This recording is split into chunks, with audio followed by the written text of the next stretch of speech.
Ассаламу алейкум ва рахматуллахи ва баракатух. Қадірлі көпшіл қауым, біз мына бүгін уақыф туралы кеңінен Алла қаласа дәрістерімізді, сабақтарымызды бастаймыз. Жалпы уақыф дегеніміз не?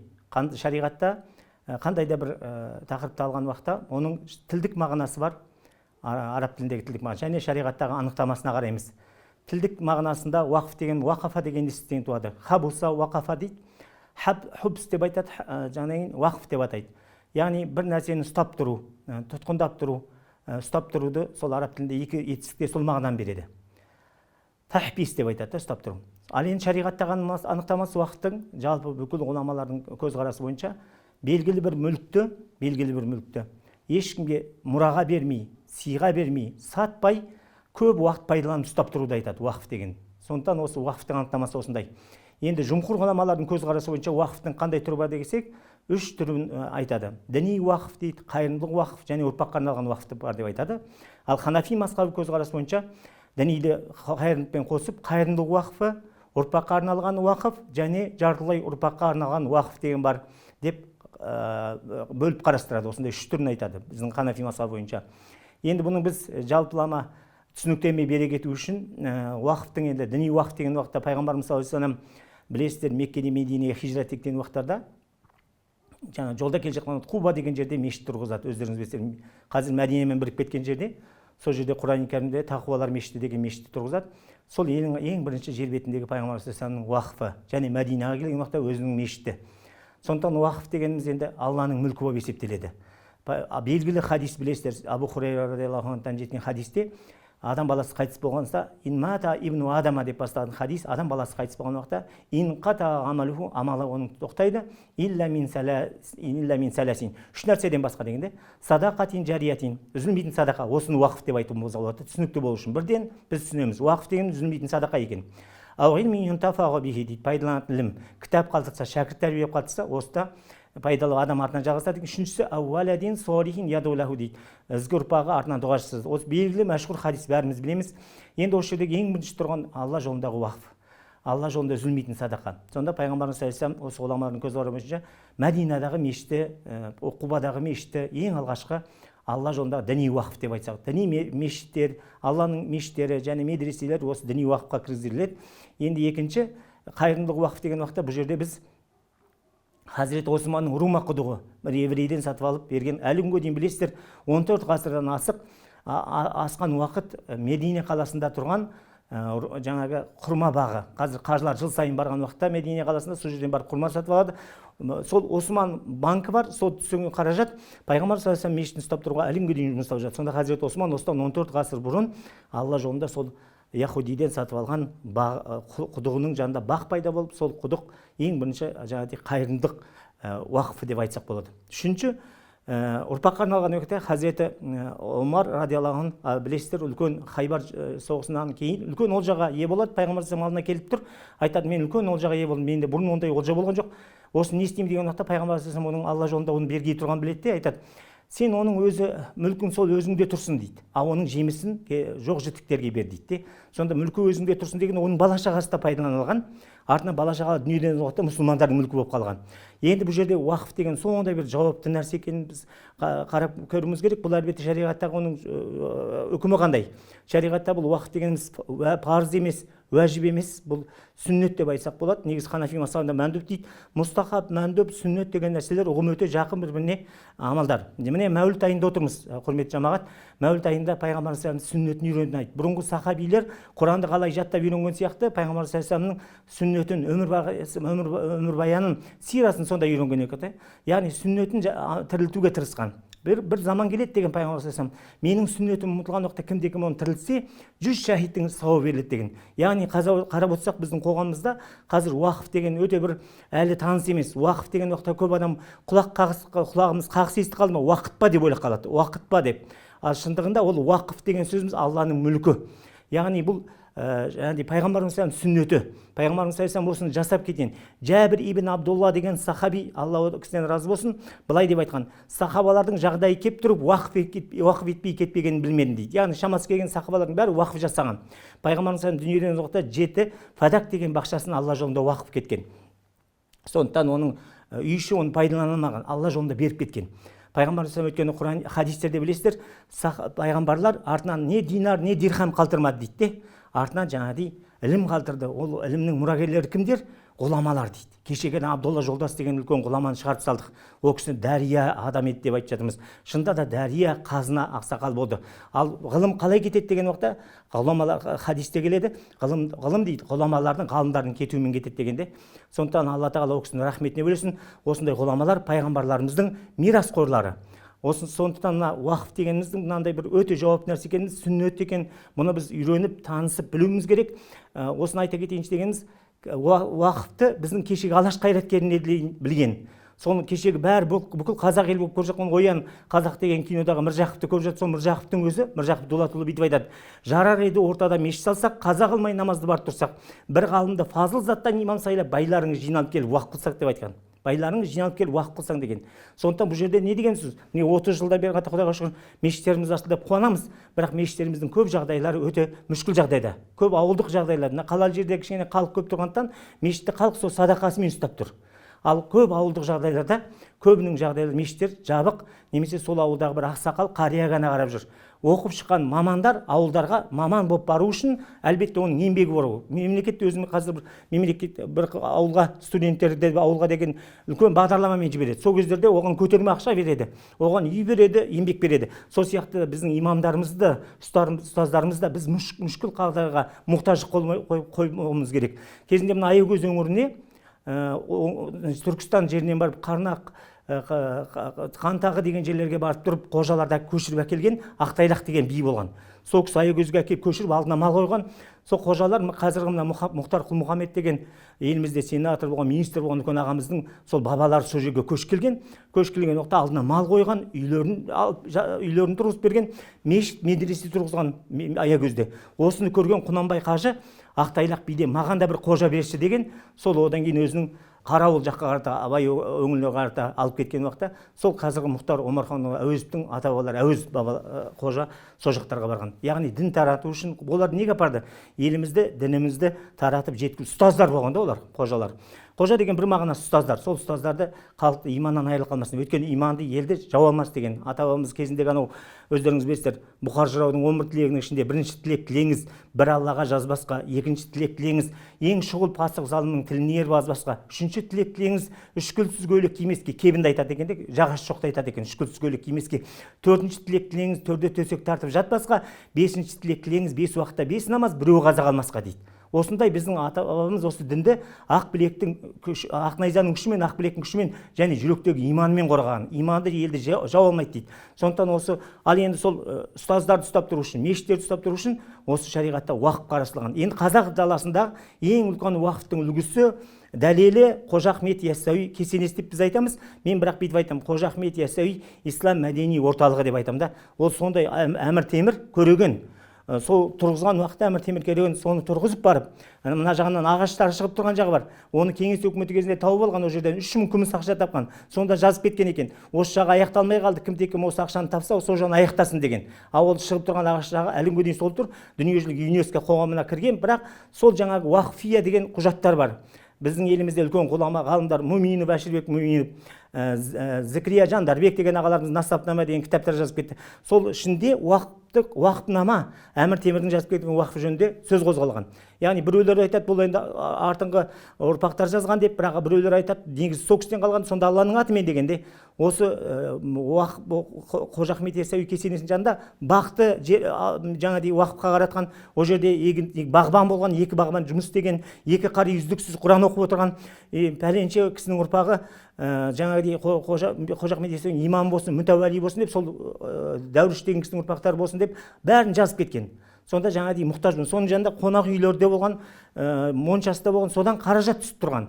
Сол қаражатпен жаңағыдай мешіт ұстап тұрған. Ол жаңа біз айтқан кесененің ішінде қарилар медресесі болған, кітапханасы болған, ғұламалар кеңес құратын, дәрісханасы болған, ғұламалар кеңес құратын жер болған. Кезінде оны біздің қазақ хандары хандық қазақ хандарының орталығы пайдаланды. Бірақ сол кезінде Әмір Темір соны тұрғызған уақыттарда уақыф жазып кеткен. Алла жолында бұл сонда уақыт айтқан, кімде-кім осы әмірімді, менің уақытымды бұзса, ол Алланың, пайғамбардың, періштелердің, пайғамбарымыздың бүкіл мұсылмандардың қарғысына ұшырасын деп тұрып жазып кеткен. Сондықтан біздің қазақ даласында бірден бір тұрған үлкен дәлелі Қожа Ахмет Яссауи кесенесі, сол үлкен ислам мәдени орталығы деп айтсақ болады.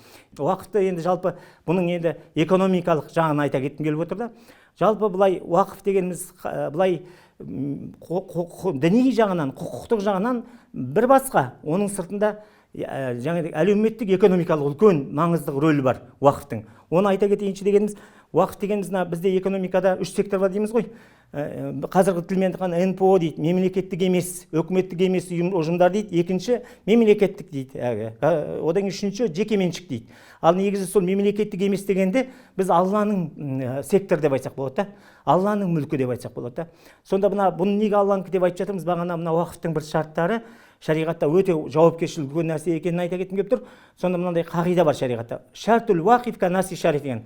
Уақыт берушінің шарты дейді де, ол Алланың үкімімен тең дейді, үкімімен тең дейді. Әлбетте Құранның үкімімен бірдей болмаса да, бірақ сондай дәрежеде.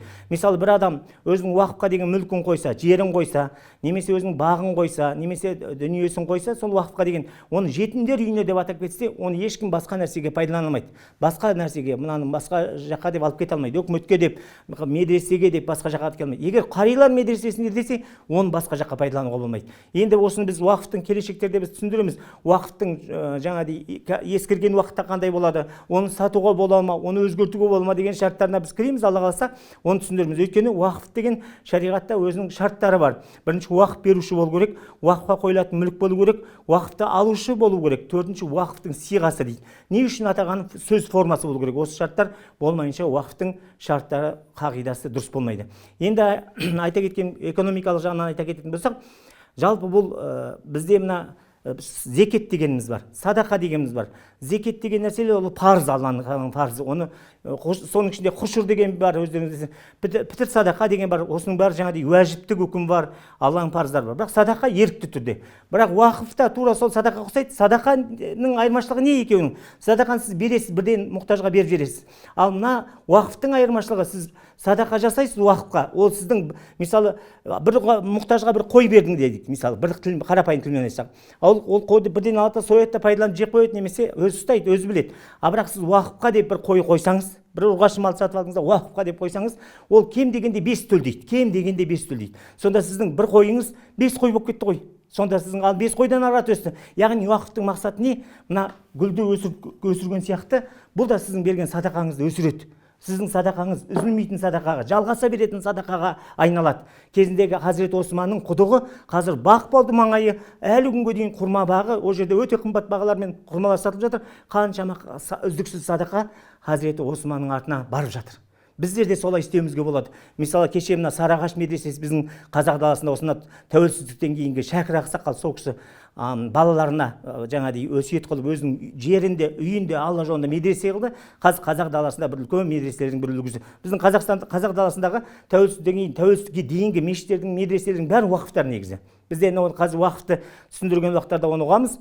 Сонда жаңағы бір бақ егіп жатыр да, қазір сол Сарыағаштың үлкен егістіктерінде жеміс бағын беріп жатыр да. Сонда айта кетейінші дегенім, сол уақытқа сіз бір бақ егіп кетсеңіз, бір құрма ағашын ексеңіз, немесе алма ағашын ексеңіз, өрік, мейіз ағаштарын ексеңіз, артынан үздіксіз сауап барып тұрады. Енді пайғамбарымыз сүннеті дедік. Бұл және фарыз емес дедік, бұл және бір керемет нәрсесі, бұл жерде тек қана мұсылмандарды қамтыға алмайды, уақыт жаңағыдай басқа дін өкілдерін де қамтиды.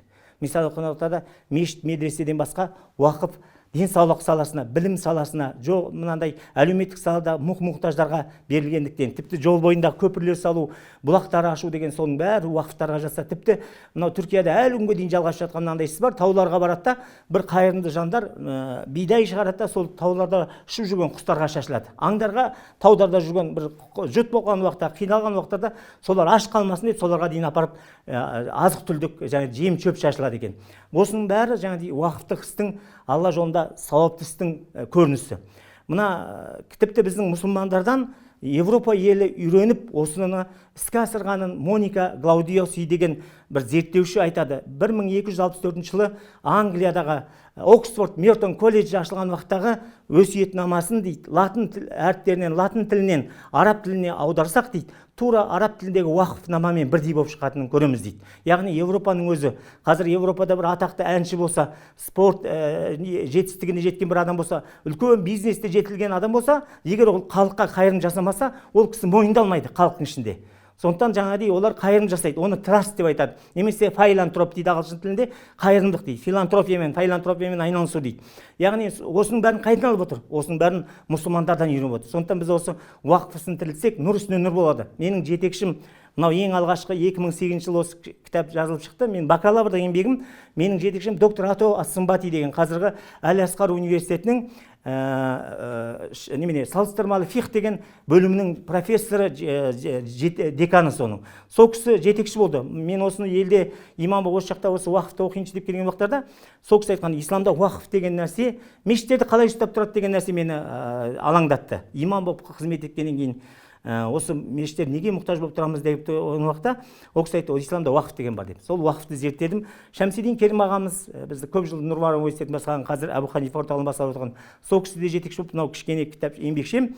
Осы кітап болып шықты. Осы кітап бір қызығы ішінде осы таяуда ғана Нұр-Маран университеті осы биыл Мунзир Ках деген Америкадан үлкен ислам экономика ғалымына шақыртты, конференция өткізді. Ол кісінің бір ауыз сөзі 4-5 университетке тең келетін дәрежеде екен. Және ол кісінің хирша деген сілтеме жасалуы деңгейі 36 екен. Сонда айтып жатыр, бізде Қайрат Құрманбаев, біздің проректорымыз, қазіргі кездегі Алла ол кісіге разы болсын. Сонда бүйтіп айтып жатыр, бұл кісінің деңгейі өте үлкен, 30-дан кейін жоғары деңгей Нобель сыйлығына лайықты дейді. Сондай бізге ғалым келді. Сонда бір қызығы, мына осы менің сол еңбегім ішінде, мен сол кезде бұл уақыф туралы өте құжаттарды орыс тілінде, араб тілінде, түрік тілінде іздеп тауып аударған уақытта осы 3-ші бөлімі қазіргі ислам қоғамдағы уақыттардың маңыздылығы мен пайдалары деп Мунзир Кахтың еңбегі аударылған екен осы кітаптың ішінде. Сондықтан бір қызық қайтадан бастырып шығарылып жатыр. Алла қаласа уақыт туралы диссертация қорғалғалы жатыр. Мен де және менен кейін де қорғалғалы жатыр. Алла қаласа осы елімізде уақытты Алла қаласа көп дамытуымызды насіп етсін. Бұл үлкен іс, уақыт ісі. Бұны біз дамытсақ, нұр үстіне нұр болады. Және доктор атамның қанатты сөз бар. Исламды ислам банктері көтермейді, исламды ислам уақыфтар көтереді деген қанатты сөз бар. Және мына жерде бір айта кетейінші дегенім, уақыттың мүлкі дейді, мынандай шариғатта. Уақыт мүлкі жеке меншіктен шығып, не жеке адам, не қоғам мүлкіне айналады дейді. Бірақ басыбайлы емес, бәлки мүлік иесі, иелігі уақыф етуші болып қалады. Яғни басында бірден уақыпқа беріп жіберген уақытта ол біреудің мүлкіне болып кетіп қалмайды. Жаңағы жетімдер үйіне өсі сол жаққа кетіп қалмайды. Немесе қарилар медресесіне беріп жатса соған кетіп қалмайды. Өзі уақыф еткен кісі, оның үй іші ол кісіге қадағалап бақылаушы болып тұрады. Ал мына жағындағы адам мүтәуәли дейді, сол кісілер тағайындаған адам жауапты болады. Уақыт тек діни құқықтық институт емес, бәлки әлеуметтік экономикалық саланы да қамтиды деген осыны мен қорытып жазған екенмін. Өйткені уақыт өзіне мемлекеттің де әлеуметтік саладағы жүгін көтереді. Яғни қарап отырсаңыз, бұл мемлекеттің де қоғамның да үлкен көмекші функциясын атқарады екен. Өйткені бұл әлеуметтік саланы, жоқ-жітіктерді, жаңағы айтып отырған қаншама жетім жесірлерге көмек жасаумен қаншама жұмыс орындар пайда болады уақыттармен. Өйткені уақыттың қазір мына Түркияда өздеріңіз білесіздер, кезінде мемлекет болған уақыттарда бірінші өкімдері шыққан мемлекет болған уақыттарда уақытты жау болған. Олар жаңағыдай, бұлар мемлекет біздің жаңағыдай Европаға жол ашамыз, терезе ашамыз деп сөйтіп қозғалыс болды ғой. Сол кездері бұл уақытты, бұл жаңағыдай діни жақты қолдап тұрған қаражат көзі деді, бірден жабуға тырысты. Бірақ жаба алмады. Өйткені бұл мемлекетпен, жеке меншікпен қоғам ішінде жүріп жатқан үлкен жүйе болған. Қарап, бір мынандай бір орта ғасырда да уақыт сондай дамығаны, бір бала уақыттың жаңағыдай перзентханасында дүниеге келеді дейді. Одан кейін әке шешесі ол уақыттың үйінде тұрады екен, сол үйде өсіп жетіледі дейді. Уақыттың медресесінде оқиды, өскен уақытта уақыттың қызметінде жұмыс істейді, қайтыс болғанда уақыттың қабіріне барып жерленеді дейді. Қарап отырсаңыз, соның бәрі уақыттық болып тұр екен. Уақыттың қайырымдық қонақ үйлер болған. Кезіндегі мына Некрасов, орыстың атақты жазушы, мұсылман еліне барған уақыттарда 4-5 жыл болып, сонда жаңағыдай былай деп айтқан, қайтадан сондай жаңағыдай таза емес деп айтады. Қайтадан арақпен уланған, Құдайдан ұзақтаған елге келе жатырмын ғой деген. Соны мұсылман елінде ол 4-5 жыл қайда өмір сүрді. Яғни мұсылман еліндегі уақыттардың ішінде өмір сүрді деген көзқарас бар.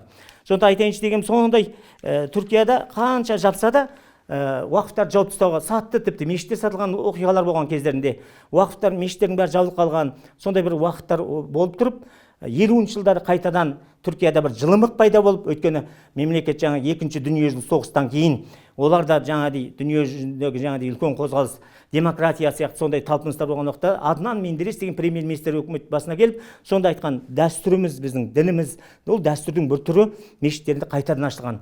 Кезінде қойма болып жауылып қалған мешіттердің бәрі ат қора болып жауылып қалған мешіттер қайтадан ашылған. Аднан Менделес үштіктің соты сияқты әскерилер өкімет төңкеріс жасап, сол дараға асылып, Алла жолында шәйіт болып кеткен. Біздің қазақтарды да көшіріп әкелген сол Аднан Менделес болған. Мына Пәкістанда, Үндістанда шашырап қалған қазақтар, 15 мың қазақтан 2000-ға жетпес қана қазақтар, осы Қалифа Алтай деп айтып жатырмыз ғой, сол кісі Құранды аударып келген, сол кісілер сол көштің ішінде болған. Сол кісілерді көшіріп әкелген Аднан Менделес деген кісі болған. Сонда айтайыншы деген, олар Түркияда атын уақыф деген өшіріп жеген.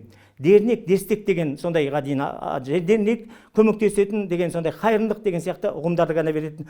Артынан 1960 жылдары Екінші республика деген бір қозғалыс болып Түркияда, сол кездерде жаңағыдай Түркия даму үшін дүниежүзілік шетелдік үлкен қайырымдық қорларын ашу керек болды. Сол кездерде осы қайырымдық қорлардың қайтадан рөлі көтеріліп, қайтадан уақыф деп ашыла бастады. Сондықтан жаңағыдай уақыф деген жүйе үлкен бір былайша айтқанда түйсек деген Түркия үшінші сектор дейді, уақыфтар сектор деп айтады. Түйсек деген сондай қозғалыс бар ғой.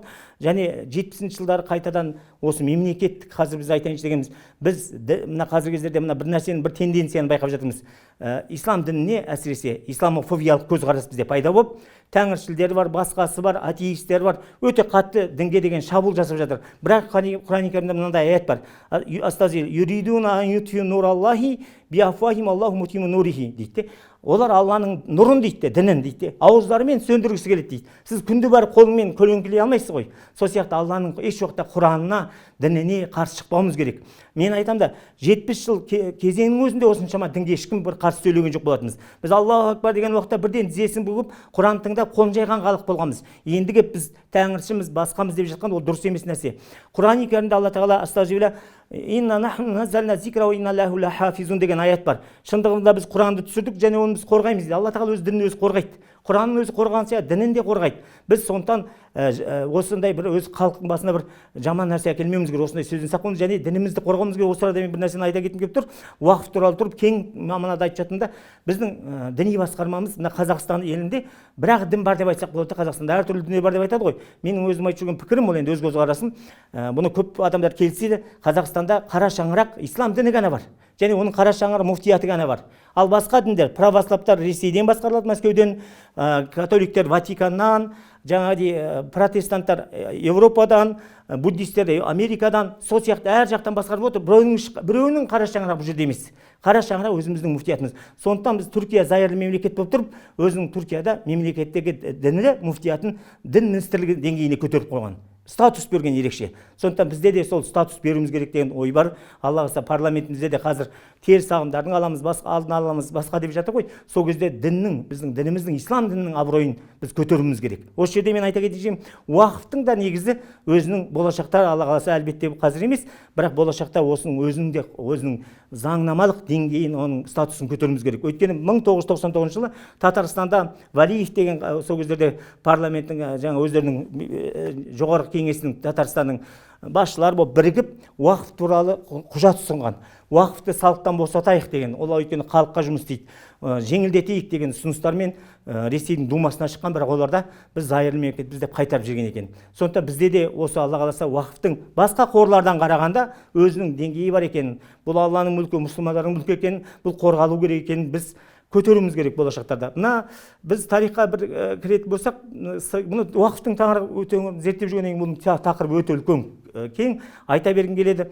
Нәзір Төреқұлов деген біздің кеңес өкіметі атынан барған алаш қайраткерлерінің бірі болған, сондай үлкен кеңес өкіметі тарафы кезінде жіберген, сол консул қылып Сауд Арабиясында, сол кісі Сауд Арабиясында болған уақыттарда, сонда ол жақтағы Хиджаз өлкесінде, ол кезде Сауд Арабиясы деп аталмайды, сол кездегі Фуат деген кісімен, Фуат Хамза деген кісімен келісімшарт жасаған уақыттарда екі нәрсеге келісе алмай тұрды дейді, кеңес өкіметімен болып жатқан келісімдерде.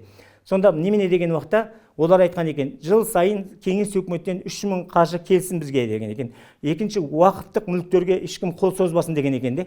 Сондықтан кеңес өкіметі келген уақыттарда Лениннің өздеріңіз білесіздер айтқан сөз бар. заводтар, жұмысшыларға, жерлер, кедейлерге деген уақытта сондықтан уақыттық жерлер болмау керек болды ғой. Мен көп өзім еңбегімде де айтып жүрмін. Молдалардың жоқ болу себебі бір себебі. Олардың өйткені адам жоқ, проблема жоқ деген саясатпен молдаларды, қожаларды, ишандарды атқызып көздерін жойған уақыттарда біреу сол қожалардың қолдарында құжаттар болған. Қазіргі кезде госакты дейміз ғой біздің тілмен айтқанда.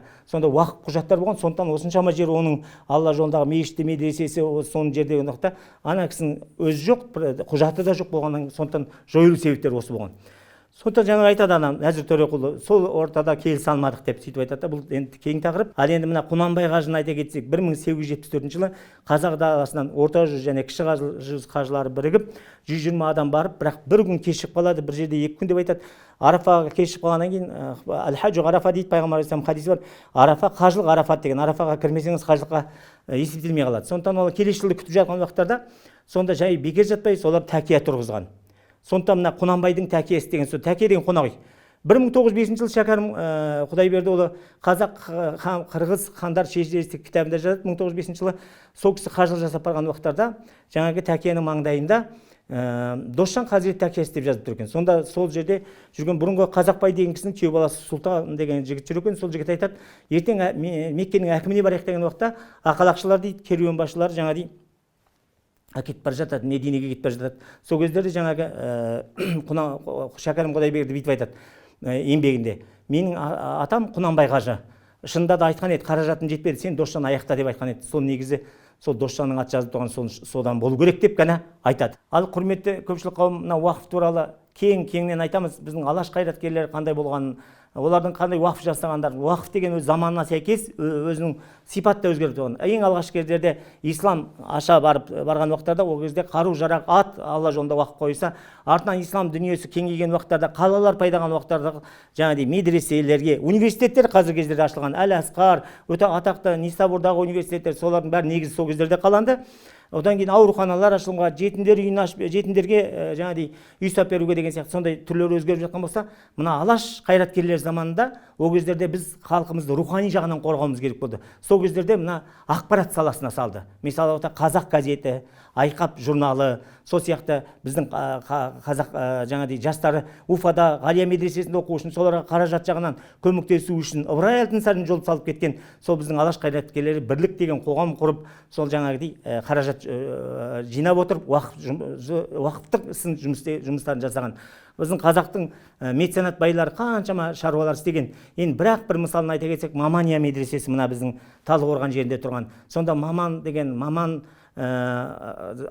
бай туралы Әлихан Бөкейхан бүйтіп айтқан екен. Ол кісі 60 бала оқитын соның ұрпақтары, Маманның ұрпақтары медресе ашып, сонда 40 ұл бала, 20 қыз бала оқып, жоқ жітіктерді балаларын оқытып, және ол жерге жай ғана емес, тура Ғалия медресесіндегідей жағдай жасап, және мықты ұстаздарды әкеп бергізген. Және сол Маман ұрпақтары туралы ол мүшәйра өткізген уақытта атақты қазақтың Жүсіпбек Аймауытов сол мүшәйрадан жеңіп алған үлкен шығарма жазып.